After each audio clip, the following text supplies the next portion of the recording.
explain today how Monte Piccolo Distillery operates. We're newly formed and will be launching sometime in the summer of 2018.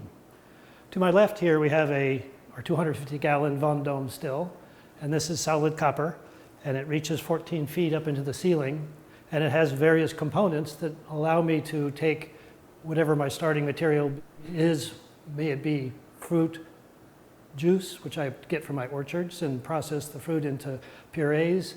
Then I ferment it into a wine, and then I distill it into a liquor. And then fruit liquors are called brandies.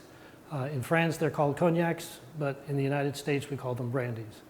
But the still has various components. It has the main tank, which I explained earlier, has 250-gallon capacity, and that's an awful lot of fruit that it takes to make 250 gallons of wine. It's on the order of thousands of bushels.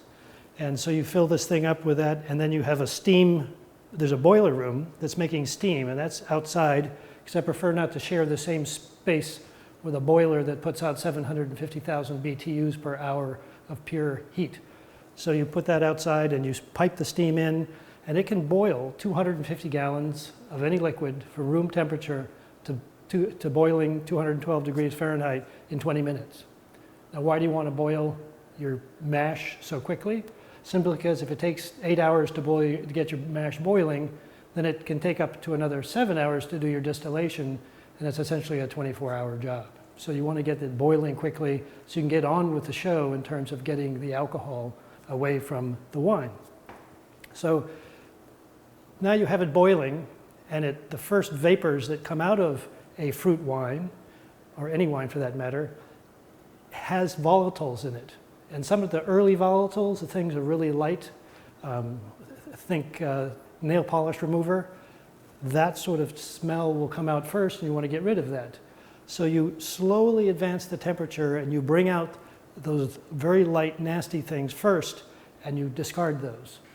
And then what happens is you have the heavier compounds, which start resembling your fruit, come on up next, and you want to save those. So it's a critical point in this process where you have to separate what they call the heads, and I refer to them as the nasty stuff, from the hearts, which is the real heart of the matter, which is all those wonderful fruit flavors.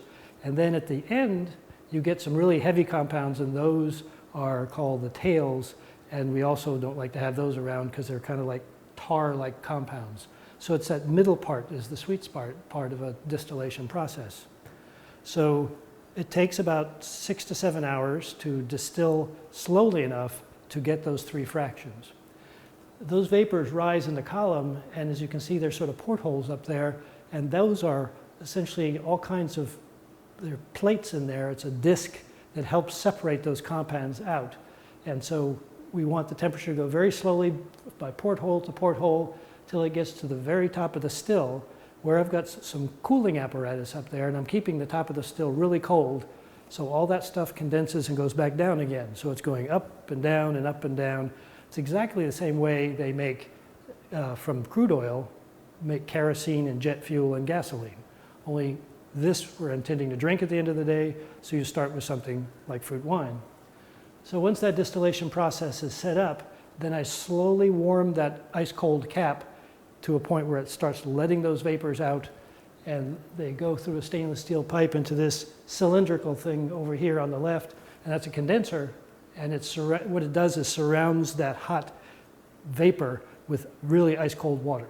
And so we have a geothermal system out on the farm that brings that cold water out of the ground and chills all that vapor down to a liquid. The liquid then comes into this device, which is called a spirit safe, and it rises up a glass tube.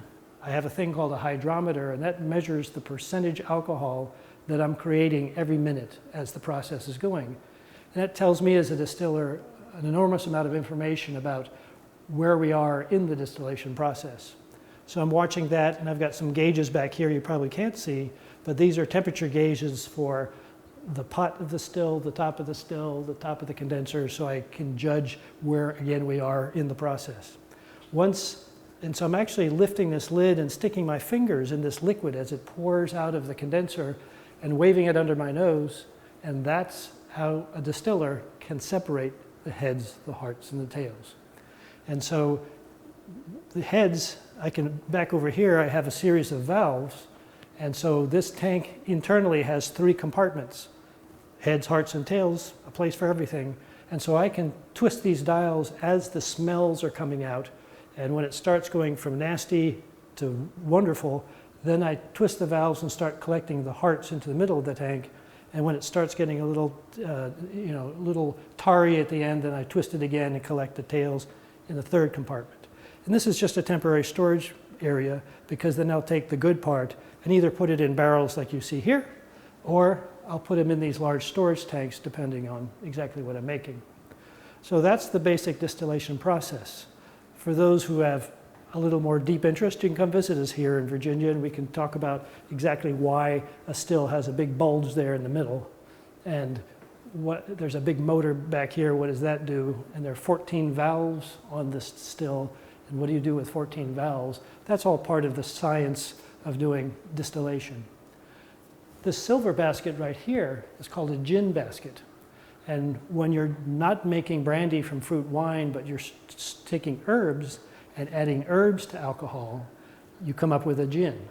And the gin, you put your herbs that you collect into your basket, you direct your alcohol vapors through that basket, and what it does is pull all the oils out of the herbs and adds them into the alcohol vapor, and you collect that, and what you have instantly is gin.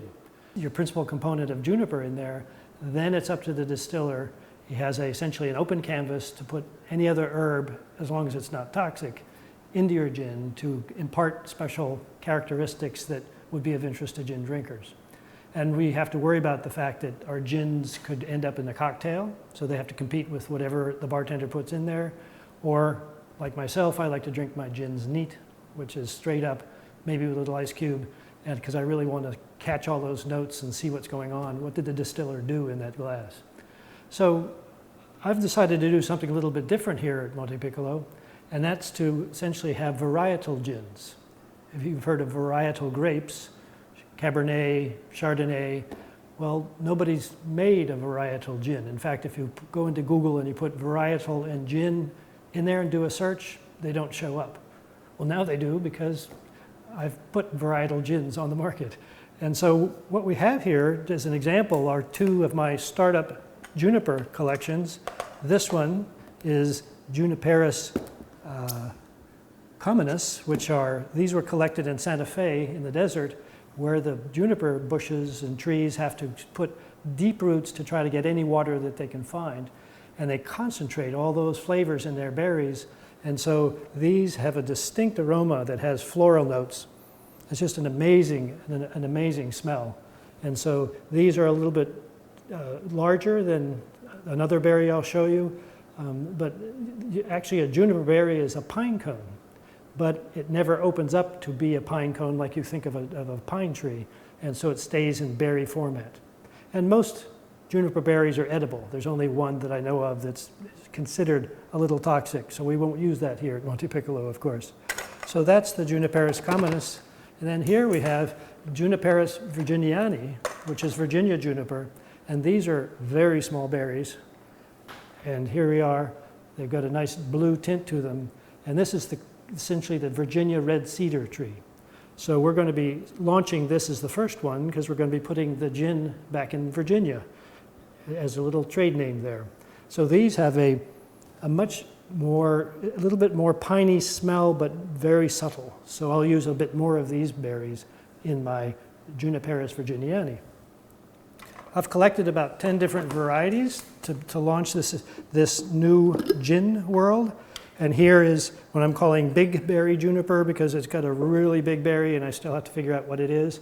This was collected at 10,000 feet in Santa Fe. And this one has a very musky kind of mushroomy smell in addition to that pine back note. And then finally, here's another one that's very interesting, Juniperus chinense, or Chinese juniper. And this actually looks more like a pine cone.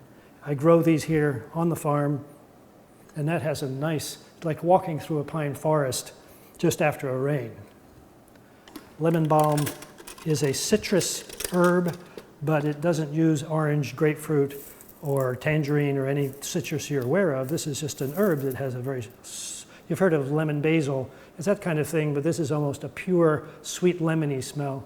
And you dry it out, crunch it up, put it in your gin basket, and out comes a little lemon in the process. So I think my gins will be evolving as long as I'm in the business of making gins, but I will have my signature Juniperus virginiani as the first product on the market. Hi, we're now going to talk a little bit about tasting brandy and gin, and I'll give you some examples of things that you should pay attention to when you're sampling products that have all those wonderful smells coming out of the glass into your nose. Well, here are the three products that we're starting with. There's the Virginia Red Cedar. Here's the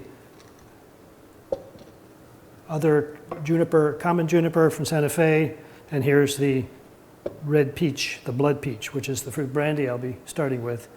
And I'd like to actually have my fruit brandies be featured in bars and in restaurants on the dessert side of things, because Americans are struggling with, should I have that 4-layer chocolate cake, but we'd still like to continue the conversation. And so that's what's great. In Europe, they have these things called eau de vie, or water of life, and they're fresh fruit brandies in every little town. And it's featured on the dessert menu because people want to sit and continue the dinner conversation and be sniffing something that's just bringing memories back for future recollection. So that's where I'm aiming these products. And so I will take my product, let's say my blood peach, and it'll be brought to the table. And you don't need a lot of liquor when you're sipping a fruit brandy. It's all about the smell. So typically an ounce instead of 2 ounces is more than sufficient. You could be driving home afterwards, after all. And so you want a glass that concentrates all those flavors in this kind of chimney-like shape. And if you swirl it around, especially if you do it in your hand, it warms up the brandy and evaporates those wonderful volatile smells and alcohols. And then it's all about nose. I'm smelling right now just an absolutely heavenly, just like you bit into a fresh peach, and brings back, early summer memories for me. And then you can just sniff as long as you want to sniff, because that's half the pleasure of a brandy.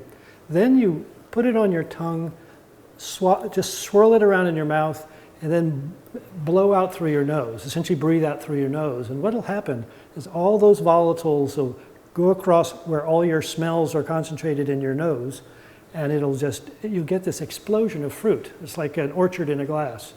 And so you sip, you can mix it with a little bit of air, breathe in and then breathe out through your nose, and then poof, there it is.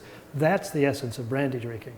And so that little ounce can last you that half an hour, and you've just come away with a dessert, minimal calories, maximum experience.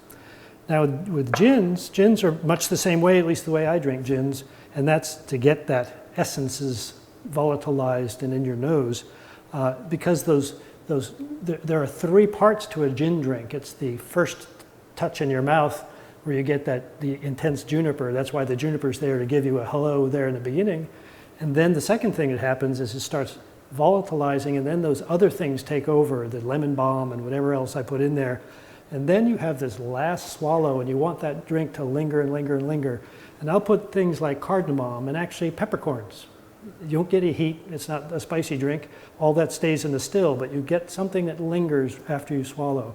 So a gin can be a really long drink with each sip, different than a fruit brandy, which is kind of like a quick explosion. So get to know your liquors and learn how to drink them properly so you're getting the maximum value out of your liquors. Thank you.